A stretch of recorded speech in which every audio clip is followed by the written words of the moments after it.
특별히 이제 우리 교수님이 말이 빠르신 분이 아니라 잔잔하게 얘기하시는데 팍팍 마음에 꽂히는 말들을 많이 하십니다. 그러니까 찔리는 걸로 베는 걸로 하는 것이 아니라 덮어주는 거예요.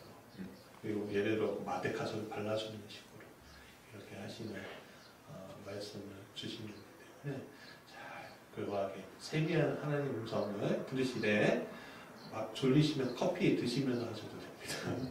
알았죠? 근데 졸리시지 않을 거예요. 너무 특별하고 훌륭하신 자, 귀한 하나님의 사랑을 맞이하겠습니다. 우리 박수로 맞이하겠습니다.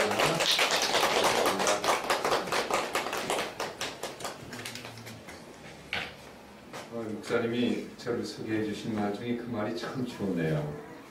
막 찌르고 가르기보다 맛의 가설로 발라서 아물게 하는 그런 이미지를 저희 갖고 있으니까 제가 행복합니다. 네, 제가 갖고 싶은 제 이미지 중에 하나인데 정말 오늘 여러분을 뵙게 돼서 너무 기쁘고요. 이주영 목사님 얘기하신 것처럼 저희 연구원의 원회장님으로 많이 수고하시는데 이렇게 교회를 시작하셨고 적은 수지만 개척교회를 한다는 거 너무 귀한 일이거든요. 저는 못 해봤어요. 개척교회. 이미 남이 세우는 교회 가서 담임으로는 가봤습니다만은 그래서 존경스러워요. 개척하시는 분들이 얼마나 많은 헌신과 희생이 뒤따를까. 목사님만이 아니죠. 사모님, 아이들까지도. 그리고 이 개척교회에 나오시는 분들도 제가 존경합니다. 큰 교회도 있는데 그런 데 가면은 이렇게 좀 좋은 것도 많이 있잖아요. 근데 그런 거 내려놓고 개척교회 와서 봉사하시고 헌신하시고 하나님의 나라를 확장하시는 일에 함께 하신다는 것이 저는 너무 감사하고 귀한 일이라고 생각이 됩니다. 요즘 우리 한국의 큰 교회에 많은 그 어려움들도 문제들도 나타나고 있습니다만은 이런 말이 있어요. 작은 것이 아름답다. 그렇다고 계속 요만큼만 보이라는 얘기는 아니고요. 작은 것 속에 진정한 만남이 가능해요. 큰 교회는 사람과 사람과의 마음과 만남이 만나지질 않죠. 그래서 이렇게 개척교회에 함께 하신 분들은 정말 귀한 지속적인 관계가 유지될 수 있다고 생각이 듭니다. 저는 오늘 우리들이 사용하는 말과 가족들의 행복, 그리고 더 나아가서 우리 사용하는 말과 교우들의 행복에 관한 이야기를 드리려고 합니다. 5월이 가정의 달이잖아요. 그리고 오늘은 또 어버이 주일이고요. 그래서 우리 사용하는 말과 가족 간의 행복에 좀 초점을 둬서 말씀을 드리려고 합니다. 말에는 힘이 있습니다. 파워가 있다는 거죠. 사람의 생명을 살리는 힘도 있고요. 생명을 파괴하는 힘도, 긍정적인 힘도 부정적인 힘도 말에 다 있습니다. 좋은 말, 또 따뜻한 말을 들으면 살 맛이 나죠. 희망을 느끼고 즐거워집니다. 그런데 아픈 말, 정말 힘든 말을 들으면 우리 마음에 상처를 받기도 하고 관계가 깨지기도 하고 행복을 잃어버리기도 합니다. 가령 아내가 남편으로부터 이런 말을 들었다고 가정해보세요. 여보, 내가 무슨 복이 있길래 당신과 같은 아내를 만났을까?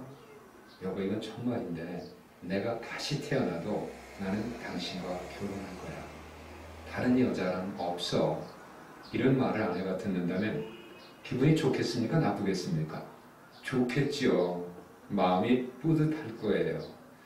그래도 내가 고생한 보람이 있구나. 남편이 내 마음을 이렇게 알아주는구나. 얼마나 마음이 흐뭇하겠습니까? 그런데 반대로 이런 말을 들었다고 생각해 보세요. 남편이 물어요, 아내한테. 여보, 우리가 결혼한 지 얼마나 됐지? 20년 됐잖아요. 말합니다. 근데 남편이 이렇게 말하는 거예요. 그런가 20년? 그런데 말이야 여보, 난 당신한테 통청이 안 가? 통청이 안 붙어? 이런 말을 들었다고 해봅시다. 얼마나 마음이 섭섭하겠습니까? 그동안 살아온 세월이 얼마인데 속은 것 같잖아요. 이 사람 믿고 살았는데 통성이 안 간다고 하니 지금까지 한 건 뭐냐 말이에요. 그런 말을 들으면 마음이 많이 상하고 속상할 겁니다. 에베소서 4장 29절에 보면 이런 말씀이 있어요. 무릇 더러운 말은 너희 입 밖에도 내지 말고. 한번 따라 하실까요? 무릇 더러운 말은 너희 입 밖에도 내지 말고 오직 덕을 세우는데 소용되는 대로 선한 말을 하여 듣는 자들에게 은혜를 끼치게 하라. 네, 이 말씀에 보면 말에는 두 종류의 말이 있다는 걸 알 수가 있습니다. 하나는 더러운 말이에요. 생명을 파괴하는 말이죠. 상처를 주고 힘을 뺏고 관계를 깨뜨리고 불행을 느끼게 하는 말이에요. 그래서 그런 말은 입 밖에도 내지 말아라 이렇게 하고 있습니다. 또 하나의 다른 말이 있는데 그건 덕이 되고 선한 말이죠. 이것은 생명을 살리는 말이에요. 상처를 싸매주는 말이에요. 서로의 관계를 더 가깝게 해주고 행복을 만들어주는 말입니다. 듣는 자에게 은혜가 되고 덕이 되는 말이죠. 그래서 행복의 언어다 이렇게 말할 수가 있겠습니다. 저는 오늘 이 시간 말씀드린 것처럼 그 행복의 언어에 대해서 말씀을 드리려고 하는데 우리 가족이라면 수평적으로 아내와 남편이 있고 수직적으로 부모와 자녀가 있죠. 이 가족 간의 행복을 위해서 필요한 말. 그리고 우리가 교회에서 함께 공동생활을 하잖아요. 일주일에 한 번은 꼭 만나시죠. 어떤 분은 더 수요일 예배고 다른 모임에 나오시기도 해서 더 만나기도 하는데 이 교회 교우들 간의 만남에서 행복을 느낄 수 있어야 되거든요. 그래서 그 교우들 간의 행복에 필요한 말, 가족의 행복에 필요한 말, 나가서 교우들의 행복에 필요한 말에 대해서 말씀을 드리려고 합니다. 그리고 이 말씀에 대해서 우리가 배우고 익숙해지도록 도우려고 합니다. 근데 사실 이 말을 모르는 분은 없어요. 다 아는 말인데 다만 그걸 우리 생활에서 실천하고 있지 않기 때문에 이 말을 좀 더 강조하는 거라고 볼 수가 있습니다. 근데 여러분, 말을 배우려면 어린아이가 돼야 돼요. 어린아이가 돼서 엄마가 가르쳐주는 것을 따라하다 보면 배울 수가 있습니다. 자, 그 어린아이가 엄마라는 말을 배우는 걸 한번 생각해 보세요.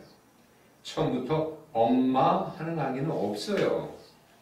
천재가 아니라 뭐 천천재라도 처음부터 엄마는 아기는 없죠. 계속 그 아이에게 엄마 해봐, 엄마 해면서 엄마 해봐 하다 보면 이 아이가 어느 순간 엄마라고 말하는 게 아니라 한마디 하죠. 그럼 엄마가 신나서 박수를 치죠. 그렇게 해서 말을 배우는 거예요. 그런데 말 배우는 과정을 보면 아이가 처음에 엄마라고 따라했다고 해서 엄마가 누구인지는 아직 몰라요.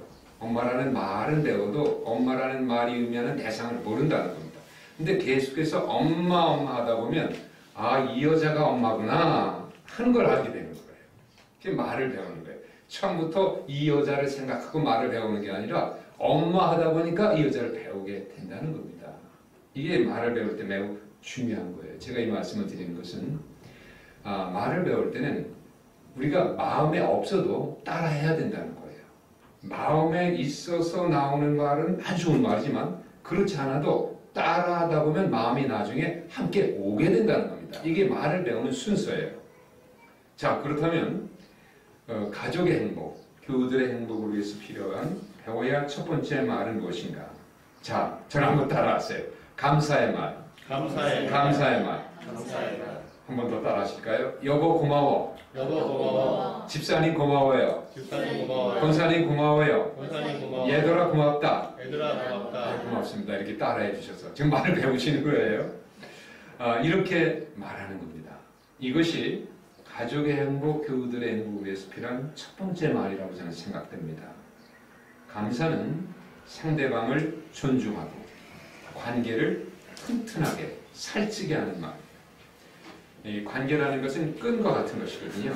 끈과 같은 것인데 고맙다는 말을 많이 하면 이 끈이 튼튼해져요. 밧줄처럼.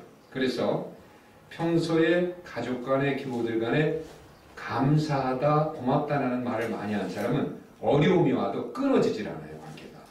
근데 이 감사를 평소에 안 해두면 이 끈이 너무 가늘어요. 그래서 조금만 마음이 상해도 툭 끊어져 버려요. 그러니까 이 감사라는 말은 관계를 튼튼하게 하는 말이다. 이렇게 말할 수 있습니다. 감사의 말을 들으면요, 마음이 따뜻해지고 풍요로워져요. 감사는 어떤 것에 비유할 수 있는가 하면 추운 날 덮어주는 포근한 담요와 같은 말이다.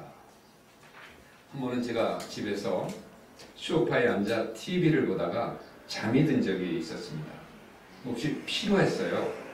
소파에 비스듬히 누워서 잠을 청하고 있었죠. 근데 조금 추운 서늘한 기분이 들었습니다. 아마 그런 기분이 느끼셨던 분들도 있을 겁니다. 방에 들어가서 담요 한 장 갖다 덮었으면 딱 좋겠어요.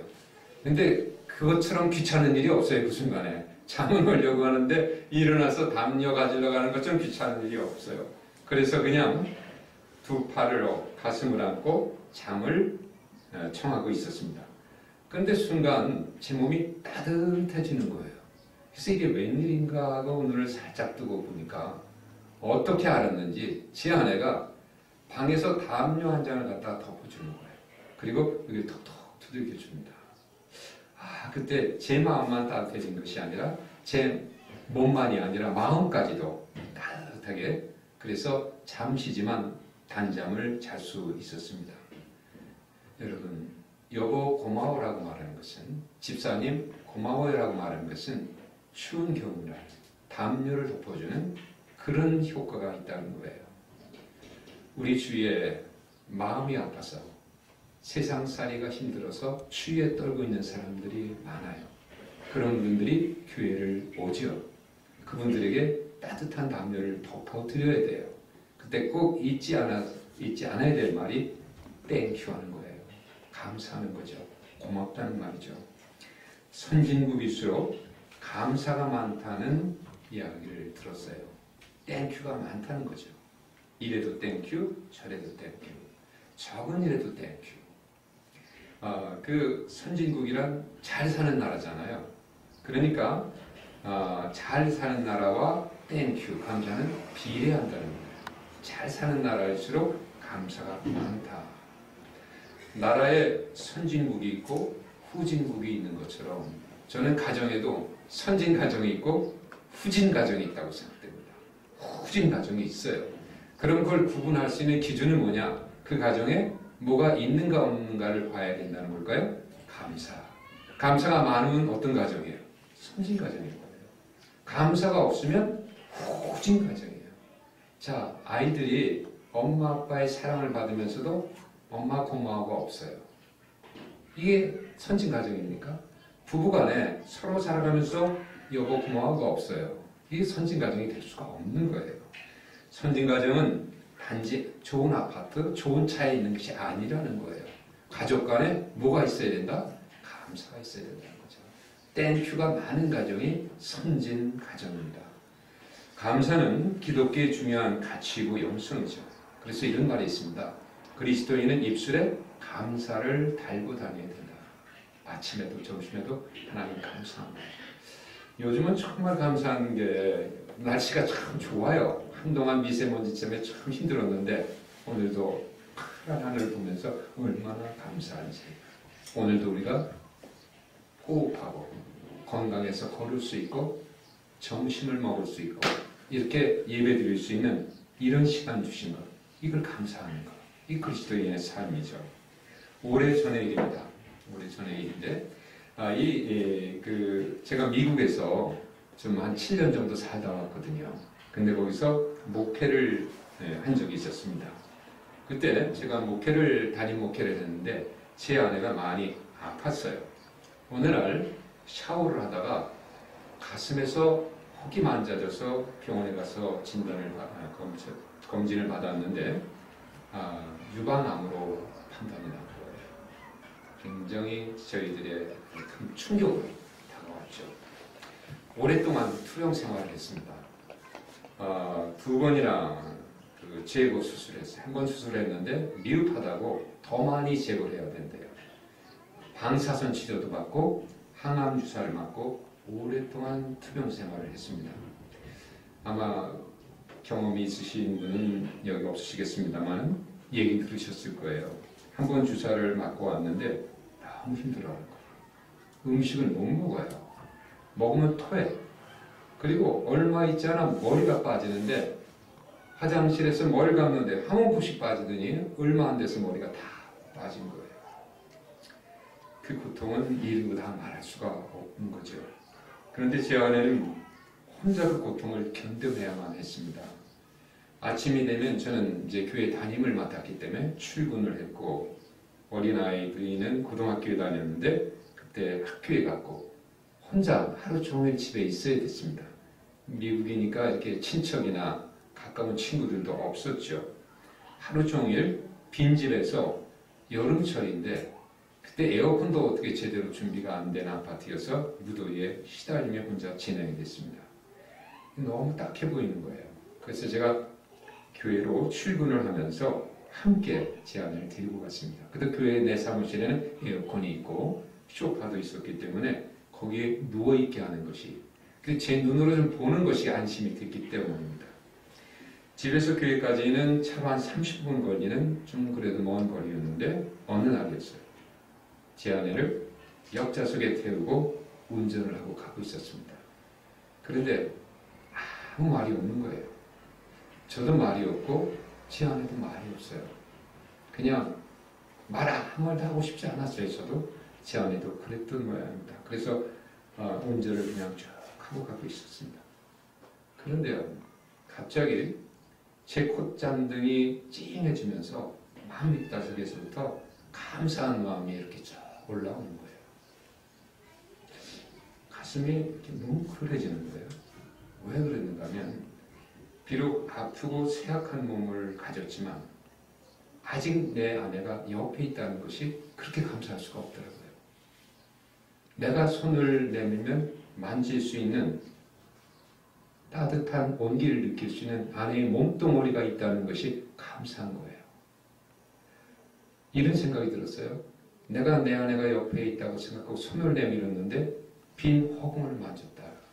그때 밀려오는 그 외로움, 그것이 생각되면서 제 아내가 옆에 있다는 것이 그렇게 감사할 수가 없었습니다.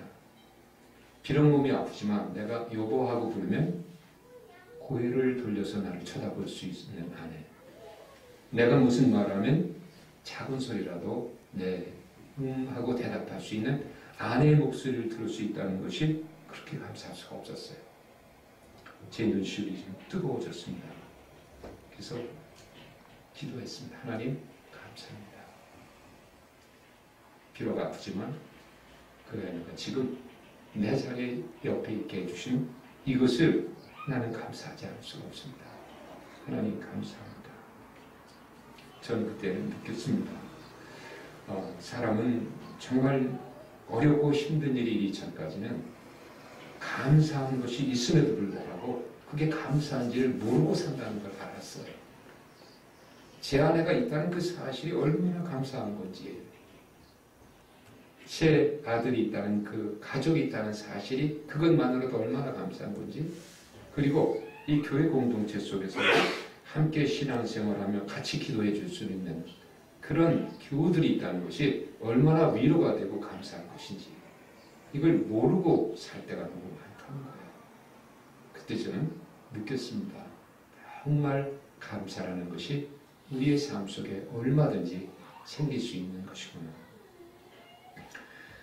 아까 처음에 이런 말씀을 드렸는데 부부, 가족, 부모와 자녀, 교우들의 행복을 위해서 말을 좀 배우는 시간이라고요.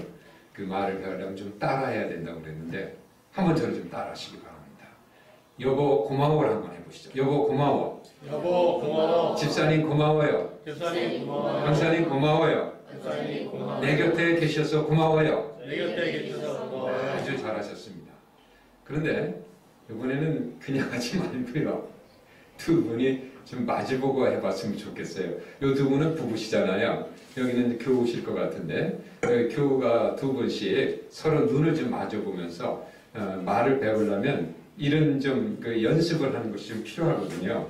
제가 여기저기서 해보니까 이런 시간들이 좀 필요하다고 느꼈어요. 그래서 우리 권사님이신지 집사님 눈을 좀 마주 보시고 두 분이 얼굴을 마주 보시면서 입으로 저를 따라하는 겁니다. 자, 한번 눈을 마주 보시고 입으로 따라하세요. 여보 고마워. 집사님 고마워요. 권사님 고마워요. 정말 고마워요. 잘하셨습니다. 근데요, 여러분 앞에 계신 분이 여보인지 집사님인지 전 몰라요. 그러니까 제가 여보 그래도 여러분은 집사님 하시고 또 집사님 그래도 여러분 여보 하시면 되는 거예요. 그러니까 그분에게 맞는 호칭을 불러주시면 됩니다. 자, 그런데 우리가 이렇게 말을 할 때에는 입으로만 하지 않죠. 중요한 것은 그 사람의 눈을 바라보면서 하는 거예요. 그래야 그 마음이 전달되는 겁니다. 제가 제 아내한테 말할 때 제 아내의 얼굴을 보면서 말을 해야 이 진전성이 전달되는 거죠. 다시 한번 할 텐데요. 두 분이 한번 얼굴을 마주 보실래요? 눈을 한번 마주 보시고 입으로 저를 따라가는 겁니다. 자, 그분에게 맞는 호칭을 불러주세요. 여보 고마워. 집사님 고마워요. 권사님 고마워요. 아주 잘하셨습니다. 그런데 말을 할 때 우리가 생각할 게 세 가지가 있는데 첫째는 입으로 하고 두 번째는 눈으로 하고 세 번째는 손으로 하는 거예요. 우리가 너무 고마울 때는 입으로만이 아니라 손이 고맙다는 것을 표현하게 되죠. 어떻게 손을 사용해서 고맙다는 말을 전하면 좋을까? 옛날에 제가 보니까 시골에 살 때인데 이웃집에서 떡을 하면 접시에 담아서 나눠 먹어요. 근데 우리 어머니가 밖에 나가서 문 앞에서 그걸 받으시는데 그때가 어떻게 받으실까요? 두 손으로 이렇게 받아요. 아이고 뭐 이런 걸 다 가져오셨냐. 고맙다는 것이죠. 그래서 우리가 고맙다고 말할 때는 두 손으로 상대방의 손을 잡아주는 것이 좋은 사인이 될 수 있다고 생각이 됐습니다. 한번 두 손을 잡아보실래요? 서로? 예, 두 손을 잡고 놓지 마시고 눈을 쳐다보시고 저를 따라하는 것입니다. 집사님 고마워요. 여보 고마워. 권사님 고마워요. 정말 고마워요. 잘하셨습니다. 이렇게 저를 잘 따라해 주시니까 제가 이렇게 말씀을 전하는데 즐겁고 행복해지는데요. 자, 잠깐만 이런 시간을 가지면 좋겠습니다. 두 분이 상대방을 보면서 고마운 것 딱 한 가지씩만 얘기해 주시는 건데요. 부부간에는 부부가 살아오면서 어떤 교우간에는 그동안 신앙생활하면서 상대방에 대해서 고마운 것이 있을 텐데 그 중 한 가지만 얘기해 주시는 거예요. 상대방에 대해서 고마운 것. 아무리 생각해도 생각나지 않으면 이렇게 하시면 됩니다. 오늘 내 짝이 되셔서 너무 고마워요. 그러시면 돼요. 그러니까 작든 큰 거든 뭐든지 한 가지를 찾아내서 고맙다는 말을 해주고 싶은 겁니다. 딱 1분씩만 드릴 거예요. 30초씩 고맙다는 것 한 가지만 얘기해 보시기 바랍니다. 예수를 잘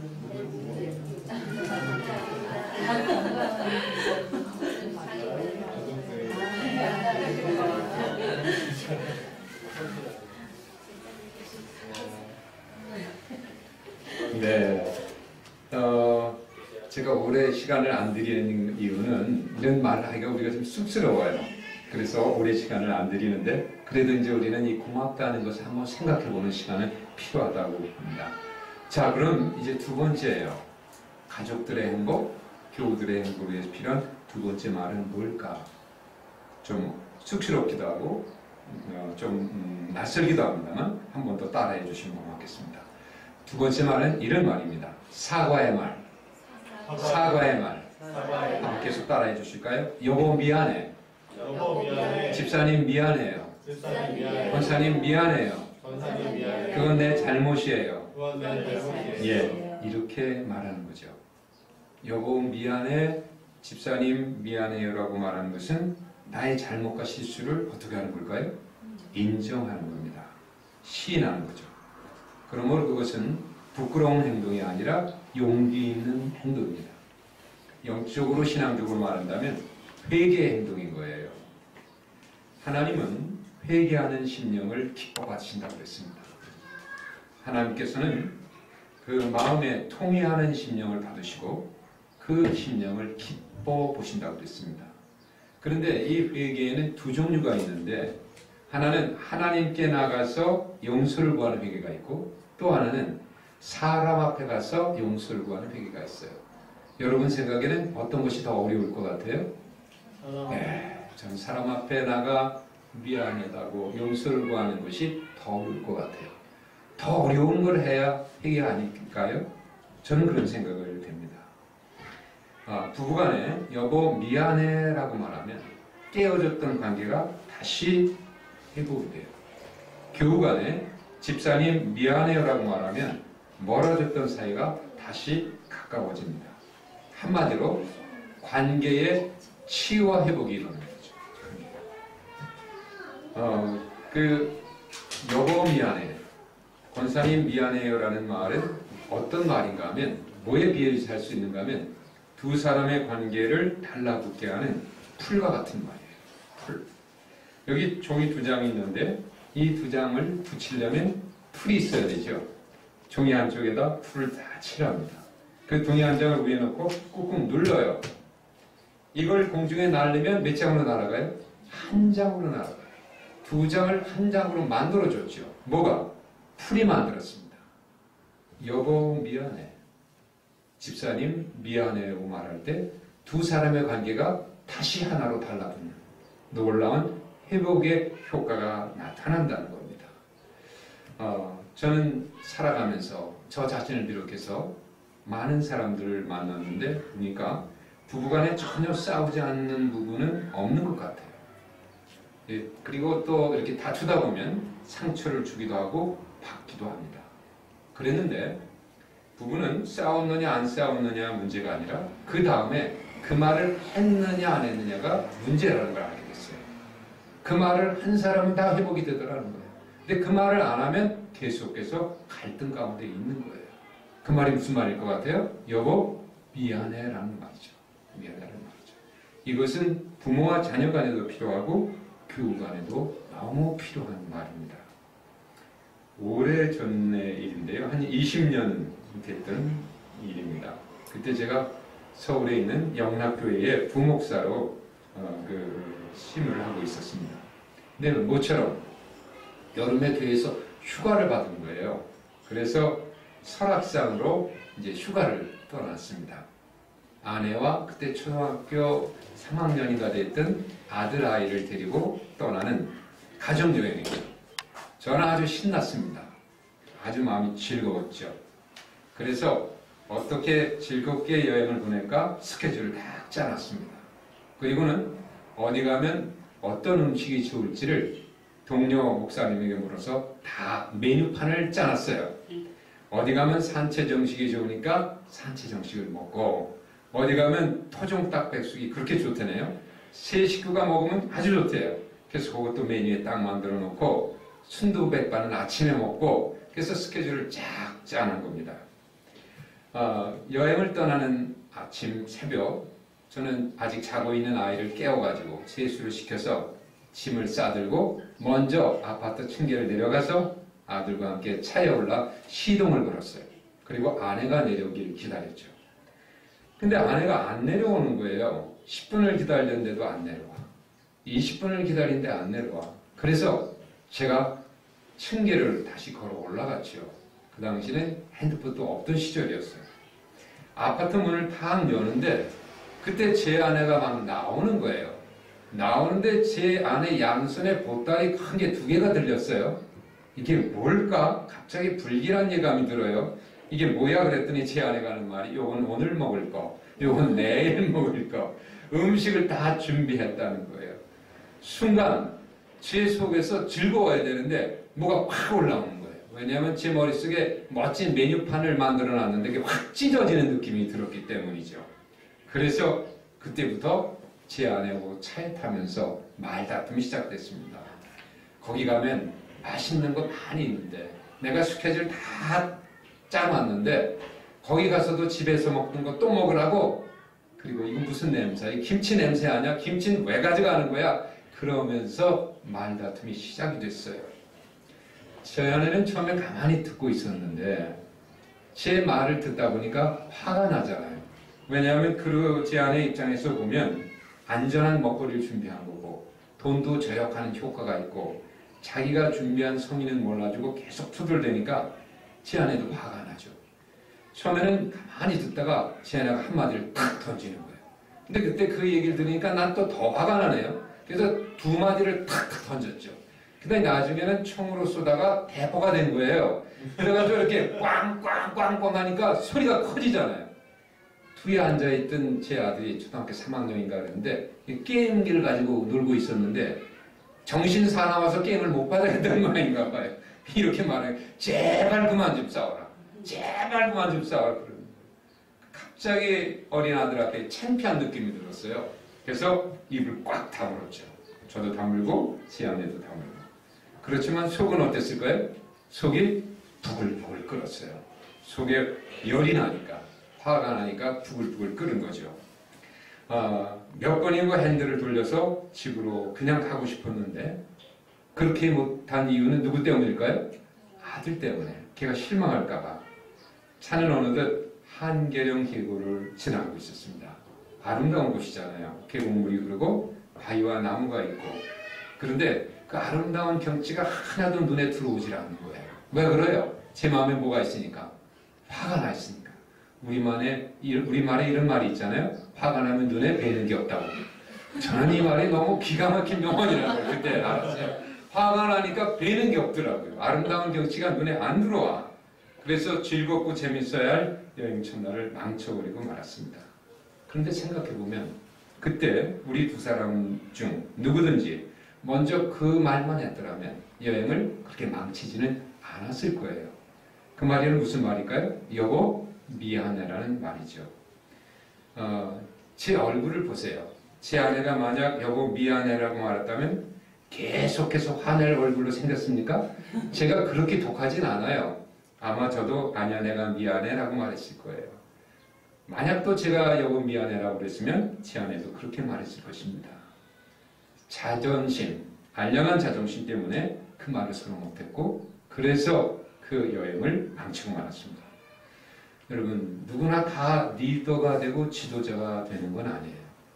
리더가 되고 지도자가 될 수 있는 요건을 갖추고 있어야 됩니다. 그런데 시대에 따라 그 지도자가 갖춰야 할 요건이 계속 달라지고 있습니다. 육체노동이 강조되는 부르칼라 시대, 그때는 노동지수가 높아야 지도자가 될 수 있습니다. 그때는 힘이 세야 돼요. 육체노동을 누가 잘하느냐, 누가 섭취를 잘하느냐, 누가 곡괭이질을 잘하느냐, 누가 근육이 좋으냐, 이런 사람이 지도자가 될 수 있었습니다. 그러나 정신노동이 강조되던 화이트 칼라 시대, 이때는 힘만 가지고는 안 돼요. 노동지수만 가지고는 안 됩니다. 그때는 지능지수가 좋아야 돼요. 새로운 것들을 만들어내고 생각해내고 그래서 이해력과 기억력과 창의력이 좋은 사람이 지도자가 될 수 있었습니다. 그런데 지금 우리가 살고 있는 21세기 일명 골드 칼라 시대라고 그러는데 이 골드 칼라 시대는 지능지수, IQ만 높다고 지도자가 될 수 없어요. 이것만으로는 안 된다는 겁니다. 뭐가 필요한가 하면 아시는 거죠? 감성지수, CQ가 높아야 돼요. 왜냐하면 컴퓨터가 우리의 두뇌를 많이 대신하고 있기 때문이죠. 자, 감성지수, IQ가 높다는 건 뭘 말하는 걸까? 예를 들어 부부 두 사람이 산책을 나갔어요. 그 길가를 걷는데 길가에 자꾸 노란색의 예쁜 꽃이 피는 걸 봤습니다. 아내가 먼저 봤어요. 아내가 말합니다. 어머 정말 예쁘다. 여보 이 꽃 좀 보세요. 그러자 이 남편이 가던 길을 멈추고 같이 고개를 숙여서 꽃을 봅니다. 그리고 남편이 고개를 숙여서 냄새를 맡아요. 꽃 향기가 납니다. 말합니다. 여보 냄새도 있는데 참 향기가 좋네. 맡아봐. 이 남편은 지금 CQ가 높은 사람이에요? 낮은 사람이에요? 높은 사람입니다. 자, 그런데 그런 남편이 있는가 하면 또 다른 남편이 있어요.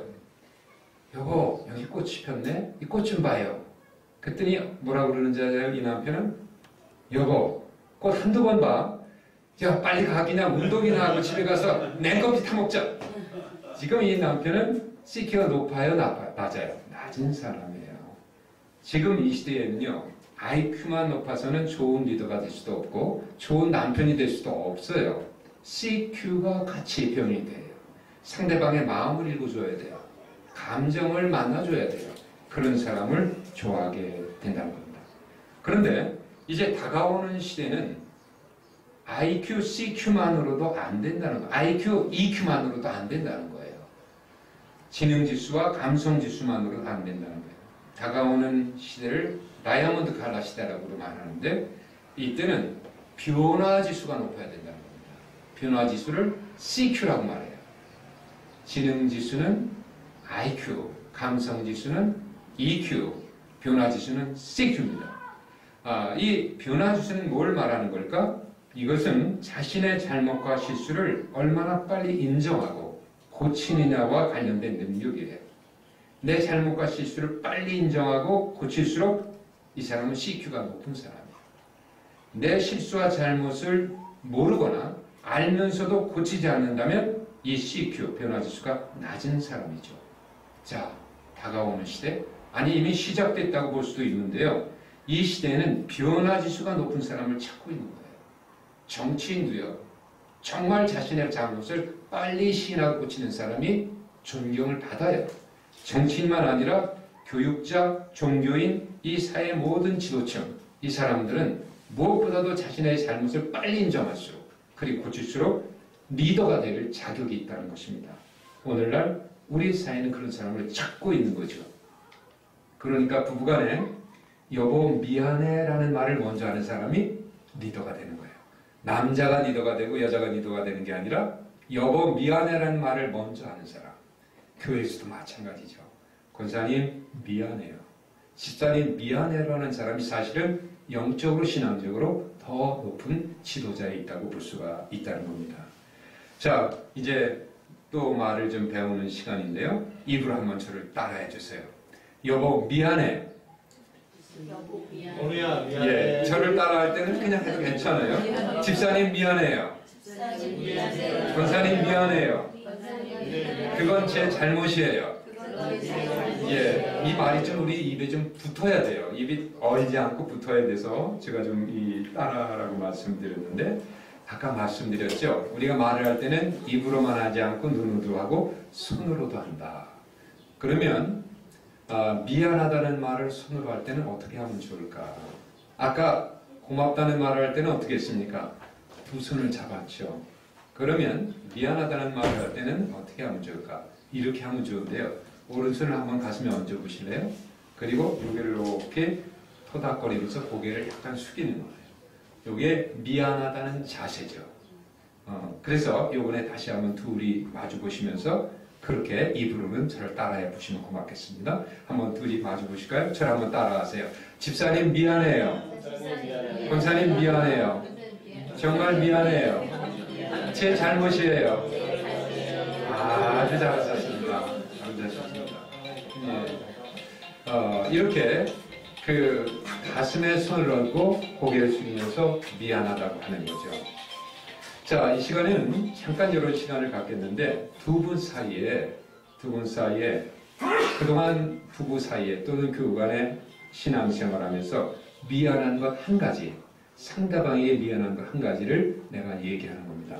생각해보면 있을 거예요. 그때 그 일에 같이 도와드리지 못해서 미안한 것도 있고 그때 내가 어디 가느냐고 참여하지 못한 것도 미안할 수도 있고 뭐든 부부간에는 아마 미안한 것이 더 많을 수도 있는데 한 가지만 그런데 아무리 생각해도 생각이 나지 않으면 이렇게 말씀하세요. 여보, 집사님 생각나지 않아서 정말 미안해요 라고 얘기해요. 왜냐하면요 우리 인간은 내가 다른 사람으로부터 섭섭한 일을 당한 거는 다 기억해. 근데 내가 상대방을 섭섭해한 건 다 잊어버려. 그러니까 미안해야 되는 거예요. 내가 이제 기억이 안 나는 것을. 그것이 우리의 한계이기도 하기 때문이죠. 자, 그래서 딱 한 가지씩만 20초씩만 시간 드릴게요. 생각나는 거 뭐든지 미안한 걸 생각 안 나면 뭐라고 그랬어요? 생각나지 않아서 미안하다고 말씀드리자는 겁니다. 자, 20초씩만 얘기해 보세요. 집사님 미안해요.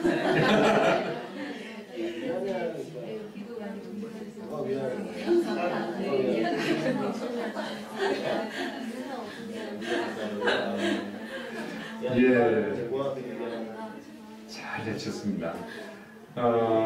이제 세 번째 얘기를 하려고 하는데요. 그럼 가족의 행복, 또 교우들의 행복에 필요한 세 번째 말은 무엇인가? 한번 저를 따라해 주실까요? 칭찬의 말. 칭찬의 말. 계속 따라해 주세요. 여보 당신 최고예요. 집사님 최고예요. 권사님 최고예요. 자랑스러워요. 끝내줘요. 짱이에요. 따봉이에요. 예, 이렇게 말하는 것입니다. 여러분, 칭찬은 상대방을 세워주고 높여주는 것이죠. 그래서 칭찬을 받으면 기분이 좋아집니다. 그리고 나를 칭찬해주는 그 사람을 좋아하게 돼요. 그래서 칭찬은 모든 인간관계의 발전에 빼놓을 수 없는 요소라고 볼 수 있습니다. 그런데요, 이 칭찬은 상대방이 지닌 장점, 강점, 긍정적인 것에 집중하는 것입니다. 그 긍정적인 강점에 주목할 때 칭찬이 나온다는 거죠. 사람은 누구나 장점이 있고 단점이 있어요. 장점만 있는 사람도 없고 단점만 있는 사람도 없죠. 그런데 단점에 주목하면 칭찬이 안 나와. 그때는 원망이나 그때는 비난이 나올 수가 있어요. 그러니까 칭찬은 장점에 주목하는 특징을 갖고 있는 것이다. 이렇게 볼 수가 있겠습니다. 영국 속담에 이런 말이 있다고 합니다. 총각 처녀들이요, 총각들이요, 두 눈을 크게 뜨고 사십시오. 그러나 이제 결혼한 부부들이요, 한 눈은 감고 한 눈은 감고 사십시오. 무엇을 보는 눈은 감으라는 걸까요? 단점. 무엇을 보는 눈만 뜨라는 걸까요? 장점. 그러면 행복해질 거라는 그 지혜가 담겨있는 속담입니다. 저는 그런 생각을 했는데, 윙크라는 것은 여러 의미에서 우리의 마음을 따뜻하게 사랑으로 전달하는 메시지입니다만, 또 하나는 당신의 단점은 안 보고 당신의 장점만 보겠습니다. 이런 메시지가 들어있는 행위가 아닐까, 이런 생각을 했습니다. 칭찬의 말에는 어떤 능력이 있습니다. 어떤 능력인가 하면 상대방을 변화시키는 능력이에요. 그래서 사람은 칭찬을 들으면 더 잘하고 싶은 마음이 들어요. 이런 거를 긍정적인 강화라고 그래요.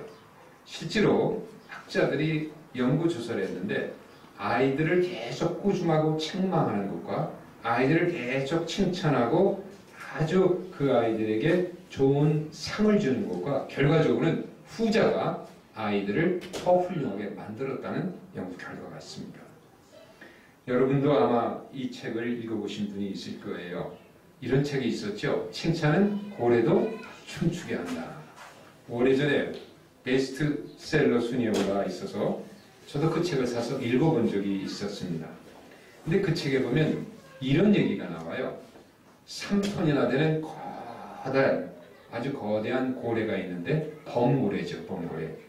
이 범고래가 점프를 하는데 물 위로 뛰어오르는 점프예요. 근데 얼마나 뛰어오르는가 하면 물 위에 3m 높이에 쳐놓은 밧줄을 점프해서 뛰어오르는 거예요. 이 3톤이나 되는 큰 고래가. 근데 그 모습이 장관인 거죠. 물을 차고 오를 때도 멋있지만 물을 튀기면서 물속으로 뛰어들 때도 사람들이 박수를 치면서 환호를 합니다. 자, 그런데 이 범고래는 워낙 그렇게 점프라는 성질을 가지고 있는 동물이 아니랍니다. 그냥 등만 살짝 보이고 헤엄치는 동물인데 그렇게 점프를 하는 동물로 바뀐 거예요. 무엇이 그 범고래를 점프하게 만들었을까? 뭐라는 거예요? 칭찬이라는 것입니다. 이 칭찬은 뭔가 하면 범고래가 좋아하는 먹이, 생선을 주는 거예요. 그리고 이 범고래의 아랫배를 보면 여기 하얀 부분이 있는데 거기를 긁어주면 그렇게 좋아한대요. 조련사들이 거기를 긁어줍니다. 생선 먹이를 주고 배를 긁어주는 거죠. 이 조련사들의 이야기가 그 책에 기록이 되어 있는데 이렇게 훈련을 시킨다고 합니다. 큰 한 운동장 한 반쯤 되는 그런 큰 수족관에다가 물을 가득 채운답니다. 그리고 거기에 이 범고래를 집어넣는 거죠. 그럼 범고래가 거기를 헤엄을 치면서 여기저기 다녀요. 여기저기 다닙니다. 그때 두 명의 조연사가 잠수복을 입고 물속으로 들어간답니다. 한 사람은 저쪽에서, 한 사람은 이쪽에서. 근데 두 사람이 긴 밧줄을 서로 팽팽히 잡아다니면서 물속으로 들어가는 거예요. 그러면 이 범고래가 어떤 때는 밧줄 아래로도 헤엄치고 가고, 어떤 때는 밧줄 위로도 헤엄치고 지나갑니다. 근데 밧줄 아래로 지나갈 때는 아무 반응도 보이지 않는데요. 그냥 무관심한답니다. 다만 밧줄 위로 지나갈 때 뭐를 줄까요? 생선 먹이를 주는 거예요. 그리고 배를 긁어주는 겁니다. 그거를 반복 계속 한다는 겁니다. 그러면 이 범고래도 어느 정도의 지능이 있기 때문에 이 밧줄과 먹이와의 관계를 아는 순간이 온다는 겁니다. 그러면 이제 훈련은 다 됐다는 거예요. 그 다음에는 뭐만 위로 높이면 될까요? 밧줄만 위로 높이면 돼요. 처음에는 물속에서 1m, 2m, 3m. 수면 밖으로 3m의 높은 밧줄까지도 이 범고래는 점프를 해서 뛰어넘는 거죠. 뭘 기대하고? 그 먹이를 기대하고, 그 좋아하는, 칭찬받는 걸 기대하고, 그걸 뛰어넘는 거예요. 저는 그 책을 참 재밌게 읽었습니다. 물론 이것은 동물의 이야기예요. 그러나 저는 사람도 유사한 성향을 가지고 있다고 생각이 됩니다. 칭찬은 고래만 뛰게 하는 것이 아니라 사람도 뛰게 하는 것이다. 사람도 칭찬을 받으면 안에서 에너지가 생겨요. 즐거움이 생기는 거죠. 가령 그 아내가 남편을 칭찬하면 남편이 어떻게 되는 줄 아세요? 남편이 뜁니다. 어디로 뛸까요? 바깥으로 뛰어요. 그래서 뭘 갖다 줘요? 그걸 갖다 주잖아요. 열심히 일해서 아내 통장으로 탁 만들어줘요. 남편이 아내에게 칭찬 듣는 걸 참 좋아해요. 제가 상담을 하면서 보면 직장에서 인정받는 부부도 그 남편도 집에 와서 아내에게 인정받지 못하면 굉장히 우울해져요. 아내한테 인정받는 남편은 기가 좀 차는데요. 이 남편들이 아내에게 칭찬받고 인정받는 걸 참 원하고 있습니다. 칭찬을 참 해줘야 되는데 우리 마음속에는 어린 내면의 아이가 있거든요. 그 아이가 즐겁게 해줄 필요가 있어요. 자, 그런데 칭찬은 남편만 뛰게 하는 것이 아니라 아내들도 뜁니다. 남편이 아내를 칭찬해보세요. 가령 아내에게 정말 당신 최고라고 해보세요. 그럼 아내가 뛰는데 어디로 뛰는지 아세요? 주방으로 뛰어요. 예, 마트로 뜁니다. 저녁상이 달라져요. 음식 만드는 그 분위기가 달라지는데 둘이 마음이 상해서 다퉈서 저녁밥을 지을 때는 칼질 소리가 달라요. 하기 싫은 걸 하는 거죠. 근데 남편의 칭찬, 여보 당신 끝내줘. 이런 말을 들은 아내는 가서 음식을 만드는데 도마 소리가 어떻게 해요? 다다다다다 즐겁게 춤을 추는 거예요. 이렇게 살아야 되는 거 아닙니까?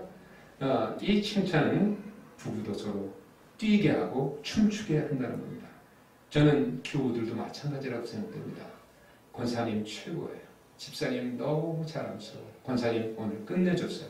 이런 칭찬을 해줄 때 여기에 긍정적인 에너지가 막 생기는 거죠. 더 많이 일하고 싶고 봉사하고 싶고 또 교인들도 데려오고 싶고 그래서 서로 칭찬을 많이 해주는 그런 행복한 언어들이 우리에게 필요하다고 봅니다. 자, 이제 한 번 더 말을 배우는 시간인데 칭찬의 말을 좀 배우겠습니다. 입으로 저를 한번 쉽게 할 수 있도록 따라하는데요. 여보 당신 최고예요.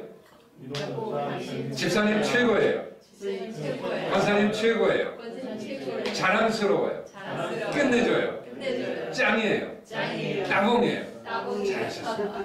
자, 그런데 이런 칭찬의 말을 할 때도 우리의 손을 사용하는 것이 도움이 되는데 어떻게 하면 좋을까? 예, 이건 만국 통용인 것 같아요. 근데 한 손보다는 두 손이 조금 더 메시지가 강하고요. 여기서 이렇게 하는 것보다는 여기서부터 쫙 밀어주면 훨씬 더 강하게 마음이 전달돼요. 자, 두 분이 한번 보시고 입으로는 저를 따라하고 한번 손가락으로 한번 해주시기 바랍니다. 한번 저를 따라 하실까요? 여보 당신 최고야. 집사님 최고예요. 권사님 최고예요. 끝내줘요. 짱이에요. 따봉이에요. 박수 한번 해주세요. 제가 이제 뭐를 알았는가 하면요. 여러분이 지금 제 얘기를 들을 때는 이게 다 기억하시는데 불과 일주일도 안 가서 다 잊어버리세요. 아니 내일만 돼도 잊어버릴지도 몰라요. 그래서 저는 어떻게 하면 좀 오래 기억하실 수 있도록 도와드릴 수 있을까 생각을 하다가 제가 생각해 놓은 게 있습니다. 뭔가 하면 이것인데요. 여기서 우리 몸을 좀 움직이고 가면 오랫동안 기억에 남는다는 걸 알았어요. 그래서 이번에 이렇게 하려고 하는데 오른쪽에 계신 분이 그냥 왼쪽에 계신 분. 여러분 입장에서 왼쪽에 계신 분이 오른쪽에 계신 분을 칭찬해 주는 거예요. 권사님 최고예요. 권사님 짱이에요. 권사님 땅뻥이에요. 이러면 칭찬을 받으신 오른쪽에 있는 분은 엉덩이를 위로 이렇게 띄어요. 의자에서 한 30cm, 40cm 들었다 놨다를 한번 하는 거예요. 그러면 이걸 안 잊어버려요. 안 잊어버려. 그래서 우리 몸이 기억할 수가 있어요. 그래서 이번 한번 해주시는데 왼쪽에 계신 분이 한번 오른쪽에 계신 분을 보면서 입으로 저를 따라해 주는 겁니다. 오른쪽에 계신 분은 엉덩이를 들었다 놨다 하셔야 됩니다. 자, 한번 합시다. 집사님 최고예요. 권사님 최고예요. 끝내줘요. 짱이에요. 따봉이에요. 잘하셨습니다. 박수 한번 해주세요. 박수 한번. 자, 이번에는 오른쪽에 계신 분이 왼쪽 분을 한번 뜨게 하셔야 돼요. 자, 왼쪽에 계신 분은 아까 그분 앞에 계신 분보다 엉덩이 더 많이 띄세요. 더 많이 기억하실 수 있도록 한번 저를 따라서 오른쪽에 계신 분이 왼쪽 계신 분을 칭찬해 주겠습니다. 한번 따라하세요. 집사님 최고예요. 집사님 최고예요. 권사님 최고예요. 집사님 최고예요. 땅이에요. 끝내줘요. 짱이에요. 아주 잘하셨습니다. 다시 한번 박수해 주십시오. 아주 잘하셨는데 이제 정말 상대방을 보시면서 칭찬할 거 한 가지만 좀 얘기해 주세요. 뭐든지 좋습니다. 칭찬할 게 많이 있으셔도 한 가지만 하세요. 아무리 생각해도 칭찬할 게 생각이 안 나면 이렇게 하세요. 권사님 손 좀 내보세요. 그리고 새끼손가락이 참 작아서 이쁘네요. 이러시면 돼요. 그러니까 뭐든지 칭찬거리를 찾아서 하셔야 돼요. 나올 때까지 기다리지 마시고 한 가지씩만 칭찬을 해보시기 바랍니다. 자, 20초씩. 저희 어색하실 텐데 집사님 발도 감사합니다.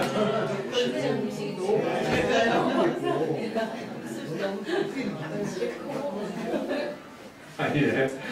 감사합니다. 여러분을 제가 자꾸 난처하게 만들어드리고 어색하게 만들어드리는데 이 말을 배우려니까 우리가 좀 더 힘들 수도 있죠. 이제 마지막입니다. 가족들의 행복, 교우들의 행복을 위해 필요한 네 번째 말은 무슨 말인가? 한번 따라 하실까요? 사랑의 말. 사랑의 말. 한번 계속 따라 하십시오. 집사님 사랑해요. 집사님 사랑해요. 권사님 사랑해요. 정말 사랑해요. 이렇게 말하는 겁니다.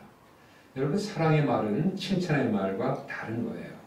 칭찬의 말은 상대방이 지닌 장점, 긍정성에 집중한 것이었죠. 장점을 볼 때 칭찬이 나올 수 있습니다. 근데 사랑의 말은 그러한 장점에 집중하는 것이 아니라 상대방의 존재 자체에 반응하는 거예요. 조건이 아니라 존재라는 겁니다. 내가 상대방을 사랑한다고 말하는 것은 미모 때문이 아니고 솜씨 때문이 아니고 친절 때문이 아니고 선물 때문이 아니에요. 내가 상대방을 사랑한다고 하는 것은 그 상대방이 내 곁에 있다는 그 존재 때문에 하는 말이 사랑한다는 말입니다. 남편이 내 곁에 있기 때문에 사랑한다고 말하는 거죠. 아내가 내 곁에 있기 때문에, 내 아들과 딸이 내 곁에 있기 때문에, 집사님과 권사님이 한 교회에 다니고 있기 때문에 사랑한다고 말하는 거예요. 사랑은 우리 기독교의 최고의 덕목이고 가치죠. 하나님의 사랑을 생각해 보십시오. 예수님이 우리를 사랑하시는 그 사랑을 생각해 보세요. 하나님이 우리를 사랑하시는 것은 우리를 사랑할 만한 조건 때문에 사랑하시는 게 아니잖아요. 그냥 사랑하시라고 우리의 그냥 존재를 하나님이 받아주시는 거죠. 하나님의 형상대로 우리를 지어주시고 그냥 사랑하시기로 결정하신 거예요. 그러니까 우리가 여기 있을 때 하나님은 사랑으로 우리 앞에 계시는 거죠. 나의 선행 때문이 아니고요. 이것이 사랑인 거죠. 예수님은 이렇게 말씀하셨습니다. 새 계명을 주노니 서로 사랑하라. 내가 너희를 사랑한 것 같이 너희도 서로 사랑하라. 조건 때문에 사랑하지 말라는 거예요. 존재로서 사랑하라는 거죠. 너희가 서로 사랑하면 이로써 모든 사람이 너희가 내 제자됨을 알리라. 제자됨을 알리라. 우리가 요즘 제자라는 말을 많이 사용하는데 제자의 관계에서 가장 필요한 것이 서로 조건 없이 사랑한다고 말하는 거예요. 여러분, 대개 아내들이 남편에게 가장 많이 듣고 싶어하는 말이 아마 그 사랑일 거라고 생각하실 겁니다. 40대의 부부가 있었는데 결혼한 지 15년이나 된 부부였습니다. 아내는 성격이 밝고 명랑했습니다. 근데 남편은 좀 말이 없고 묵뚝뚝하고 좀 어두운 성격을 지녔어요. 남편은 한 번도 아내에게 사랑한다는 말을 한 적이 없었습니다. 그런데 이 아내는 남편에게 자주 사랑한다는 말을 했죠. 여보 사랑해 문자로도 보내고 하트도 날리고. 근데 남편은 그런 걸 한 번도 안 하는 거예요. 그래서 아쉬웠어요. 어느 날 퇴근한 남편을 보면서 아내가 말했습니다. 여보, 내가 당신 사랑하는 거 알지? 근데 당신은 왜 한마디도 없어? 나 한마디만 사랑한다고 해줘봐. 그랬더니 남편은 쑥스러워하면서 그냥 방으로 들어가요. 어느 날 또 아내가 물었습니다. 여보 사랑해? 사랑해. 당신은? 하고 물었어요. 그랬더니 나도 그렇게 말을 해요. 나도 하지 말고 사랑해라는 말을 꼭 한마디 듣고 싶었어요. 아내는 하트를 한번 날려듣든지. 그러다 이 남편은 그 말을 못하고 안 하는 거예요.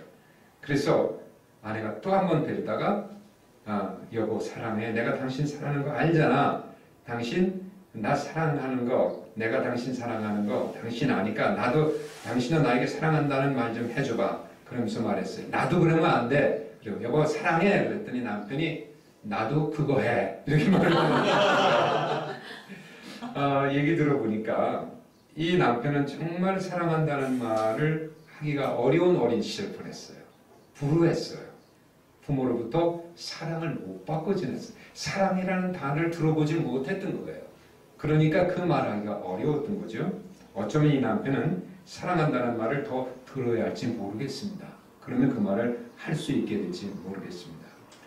수년 전에 타계하셨지만 아시아의 물개라고 불리우던 수영 선수가 있었죠. 누구예요? 아시죠? 조련 선수입니다. 그분이 돌아가시기 전에 수년 전 TV 명사 초대 시간에 나온 적이 있었습니다. 이렇게 대담 시간이었어요. 근데 이 조련 씨는 오래전에 벌써 자신의 아내를 심장병으로 잃어버리는 그런 상실의 아픔을 갖고 계셨습니다. 그래서 너무나 충격이었던 모양이에요. 대담을 하는데 들어보니까 그렇게 아내가 세상을 떠난 다음 깊은 시리에 빠져서 의욕을 잃고는 밖에 외출을 안 했답니다. 사회활동을 포기했대요. 그리고 집에 들어박혀서 술만 마셨다는 거예요. 술 중독이 된 거죠. 그렇게 술에 빠져 있다가 회복이 돼서 이제 명사초대 시간에 겨우 나와서 얘기를 할 수 있는 상태가 됐습니다. 그런데 이 조련 선생님이 이런 말을 해요. 인생은 작은 보트와 같더군요. 아내가 살아있을 때는 그 사람은 왼쪽에서 나는 오른쪽에서 노를 함께 지었기 때문에 보트가 똑바로 갈 수 있었는데 그 사람이 내 곁을 떠난 다음 혼자 보트를 한쪽만 짓다 보니까 보트가 뱅글뱅글 돌더라는 겁니다. 그러다가 내가 숲독에 빠졌습니다. 이렇게 얘기를 해요. 그러면서 이런 얘기를 하세요. 그렇게 아내가 떠난 다음 스스로 밥도 짓고 설거지도 하고 청소도 하면서 아이들을 돌봤는데 밥도 하고 또 설거지를 하면서 깨달은 것이 있다는 걸 얘기했습니다. 그래서 진행자가 물었어요. 무엇을 깨달으셨나요? 그때는 이렇게 말하는 거예요. 설거지와 사랑은 그때그때 바로바로 해야 된다는 걸 깨달았습니다. 밥을 먹고 나면 그릇에 찌꺼기가 붙어 있는데 그 찌꺼기를 바로 설거지하면 쉽게 닦이는데 오래 두면 딱딱하게 붙어서 잘 씻기지 않는다는 걸 알았다는 거예요. 그래서 설거지는 바로 하는 것이 좋다는 걸 알았다는 겁니다. 근데 사랑도 그렇다는 걸 알았다는 거예요. 사랑은 사랑하는 사람이 아직 내 곁에 있을 때, 그리고 내 말을 들을 수 있을 때 사랑해야 한다고, 사랑한다고 말해야 한다는 걸 알았다는 것입니다. 저는 그 말을 들으면서 가슴이 좀 찡했습니다. 그렇습니다, 여러분. 사랑은 사랑하는 사람이 곁에 있을 때 사랑한다고 말하는 거예요. 그 말을 들을 수 있는 사람이 아직 내 옆에 있을 때 사랑한다고 말하는 거죠. 그러므로 더 이상 뒤로 미룰 수 없는 말이 사랑한다는 말이에요. 우리는 그렇게 아주 멀지 않은 미래에 사랑한다고 말하고 싶어도 그 말을 들어줄 수 있는 사람이 내 곁에 없어서 그 말을 못하는 그런 순간이 우리에게 올 수도 있습니다. 그러므로 사랑한다는 말을 뒤로 미루지 않아야 됩니다. 오늘 해야 되는 거예요. 지금 해야 되는 거죠. 인생은 짧은 거잖아요. 미움을 실을 수가 없어요. 우리가 살고 있는 이 삶의 보트 속에는 사랑을 싣기만도 부족해요. 거기에 미움까지 함께 실어서는 안 된다고 생각이 듭니다. 자, 저를 한번 따라 하실까요? 사랑의 말을 좀 배우는 시간인데요. 한번 크게 따라 하시죠. 집사님 사랑해요. 권사님 사랑해요. 정말 사랑해요. 너무너무 사랑해요. 자, 그렇다면 이 사랑한다는 말은 손으로 어떻게 하면 좋을까? 요즘은 다양한 게 있잖아요. 처음엔 이런 게 나왔더니 이런 것이 나오더니 요즘은 이런 것이 또 나왔어요. 또 어떤 것이 나왔는지 알아요? 이런 것도 나오는 게 뭐냐면 심장이 벌렁벌렁하는 거예요. 어떤 것도 좋으니까 자, 두 분이 마주 보시고 그 사랑의 마크를 한번 날려면서 입으로 저를 한번 따라해 주시기 바랍니다. 집사님 사랑해요. 권사님 사랑해요. 정말 사랑해요. 많이 많이 사랑해요. 아주 사랑합니다. 아주 잘하셨습니다. 제가 이 네 마디 행복의 언어를 말씀드리면서 몇 가지 손으로 할 수 있는 사인들을 알려드렸지요. 감사하다는 말은 어떻게 하자고 그랬죠? 고맙다는 말 이렇게 하는 거죠. 한번 해보실래요? 이렇게 하는 거예요. 그 다음에 미안하다는 말은 어떻게 하자고 그랬죠? 가슴에 안고 고개를 숙여드리는 거죠. 미안해하는 거죠. 그 다음에 칭찬의 말은 어떻게 했죠? 최고라는 거죠. 그 다음에 사랑한다는 말은 이것도 좋고 이것도 좋아요. 자, 이제 여러분은 제 이야기를 함께 듣셨으니까 이 네 가지 동작을 사인으로 좀 기억해 두세요. 그래서 교회에서 만나면 멀리 있어도 할 수 있어요. 권사님, 또 권사님, 이건 뭐예요? 고맙다는 거예요. 어제 권사님 너무 고맙다. 그 다음에 내가 그 모임에 여성 모임에 못 갔어요. 권사님이 회장이에요. 권사님, 뭐예요? 못 갔으면 미안하다는 거예요. 그리고 어떤 회의 모임을 봉사해서 잘 끝냈어요. 집사님 오늘 뭐 했어요? 끝내줬어요. 자, 한번 여러분 말은 하지 말고 동작으로만 해보실래요? 권사님 고마워요. 예, 좋습니다. 권사님 미안해요. 예, 집사님 최고예요. 목사님 사랑해요. 예, 여러분 그 사인을 좀 기억해 두시면 교회 생활이 즐거워질 수가 있습니다. 제가 일하고 있고 가르치고 있는 치유상담연구원에서는 그 영성수련이라는 영성치유수련의 프로그램이 있습니다. 2박 3일 동안 진행되는 프로그램인데 많은 분들이 와서 상처의 치유를 받고 도움을 받는데 둘째 날 밤에 이런 시간을 갖곤 했습니다. 요즘은 그런 시간을 못 갖는데 어떤 시간 프로그램이 있었는가 하면 각자 자신이 곧 세상을 떠날 것이라고 가정을 하고 유서를 써보는 시간이에요. 불을 조금 흐리하게 켜주고 조용하게 음악을 틀어주고는 유서를 쓰는 시간을 모두 갖습니다. 그런데 저는 궁금한 게 있었습니다. 뭐냐면 사람들은 누구에게 유서를 남길까 하는 거였어요. 그리고 또 하나는 남긴다면 유서 속에 어떤 말을 남길까 하는 것이 궁금했습니다. 여러 분이 수백 명이 쓴 유서들을 제가 다 봤죠. 그런데 저는 먼저 유서를 누구에게 쓸까, 누구에게 남길까 하고 봤는데 전부 다 사랑하는 가족들에게 유서를 남기더라는 거예요.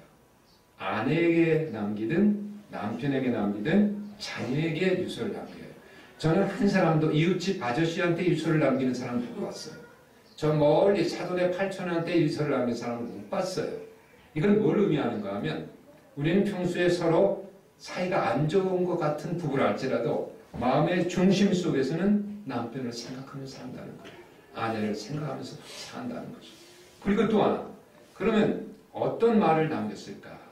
유서 속에 가장 공통적으로 많이 남긴 말은 무슨 말이었을까? 무슨 말이 있을 것 같아요? 사랑한다, 미안하다, 고맙다는 말. 여보 미안해, 여보 고마워. 얘들아 사랑한다. 저는 그것이 마지막 가족들에게 남기고 싶은 그 내 마음속에 있는 공통된 말이라는 것을 알게 됐습니다. 근데 이 시간 제가 여러분과 함께 생각해 보고 싶은 건 이겁니다. 왜 그 귀한 말을 사랑한다, 고맙다, 미안하다, 최고라는 이 말을 꼭 유서에 남길 필요가 있겠냐는 거예요. 왜 거기에 그 말을 남겨야 된다고 생각하느냐. 그 말을 언제 하자? 지금 하자는 거예요. 그 말을 들을 수 있는 내 아내, 내 남편, 내 아들이 옆에 있을 때, 그리고 교우들이 옆에 있을 때 사랑한다고, 고맙다고, 미안하다고, 최고라고 말해주는 것. 이것이 오늘 우리가 행복하게 살 수 있는 길이라고 생각합니다. 오늘 말씀해 보니까 더러운 말, 상처를 주는 말은 입 밖에도 내지 말아라. 서로 행복을 만들고 관계를 화목하게 만드는, 상처까지 치유해주는 귀한 말들을 하라고 했습니다. 이 네 가지 말들을 마음에 좀 담으실 수 있기를 바랍니다. 기도하실까요? 하나님, 사랑과 은혜를 감사드립니다. 오늘 우리들에게 이렇게 서로 사랑한다고, 미안하다고, 고맙고 당신은 최고라고 말할 수 있는 귀한 언어들을 담게 해주셔서 감사합니다. 가족 간에 이 언어가 살아있게 하시고 교우 간에 이 언어들이 풍성하게 하셔서 지금은 행복하지만 더 행복한 가정, 행복한 교회를 이루게 하여 주시옵소서. 예수님의 이름으로 기도드리옵나이다.